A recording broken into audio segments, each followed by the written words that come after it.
CSK versus জিটির পর বদলে গেল আইপিএলের পয়েন্ট টেবিল। এখন কার মাথায় অরেঞ্জ ও পার্পল ক্যাপ? বন্ধুরা, আপনারা যদি দেখতে চান তাহলে ভিডিওটি শেষ অবধি দেখতে হবে।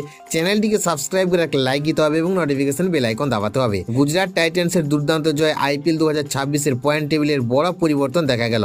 চেন্নাই সুপার কিংসকে 89 রানে হারিয়ে প্লে অফের টপ 2 এর দিকে আরও এক ধাপ এগিয়ে গেল সুমন গিলের দল। এই জয়ের ফলে 14 ম্যাচে 18 পয়েন্ট নিয়ে দ্বিতীয় স্থানে উঠে এসেছে গুজরাট। একই পয়েন্ট নিয়ে শীর্ষে রয়েছে রয়্যাল চ্যালেঞ্জার্স বেঙ্গালুরু। অন্যদিকে 16 পয়েন্ট নিয়ে 3 নম্বরে রয়েছে সানরাইজার্স হায়দ্রাবাদ। চেন্নাইয়ের বিরুদ্ধে ম্যাচে গুজরাতের হয়ে ব্যাট হাতে ঝড় তুলেন সাই সুদর্শন। 53 বলে 84 রানের দুর্দান্ত ইনিংস খেলেন। এবারের অরেঞ্জ ক্যাপের তালিকায় 1 নম্বরে উঠে এসেছেন। তার মোট রান এখন 638। দ্বিতীয় স্থানে রয়েছে সুমন গিল, তার সংগ্রহ 616 রান। আর তৃতীয় স্থানে রয়েছে বৈভব সূর্যবংশী, যার নাম এখন গোটা আইপিএল জুড়ে আলোচনায়। অন্যদিকে পার্পল ক্যাপের লড়াইয়ে জমে উঠেছে উত্তেজনা। এখনও শীর্ষে রয়েছেন ভুবনেশ্বর কুমার, তার উইকেট সংখ্যা 24। একই সঙ্গে উইকেট নিয়ে খুব কাছে রয়েছেন কাগিশ্বর রাবাডা।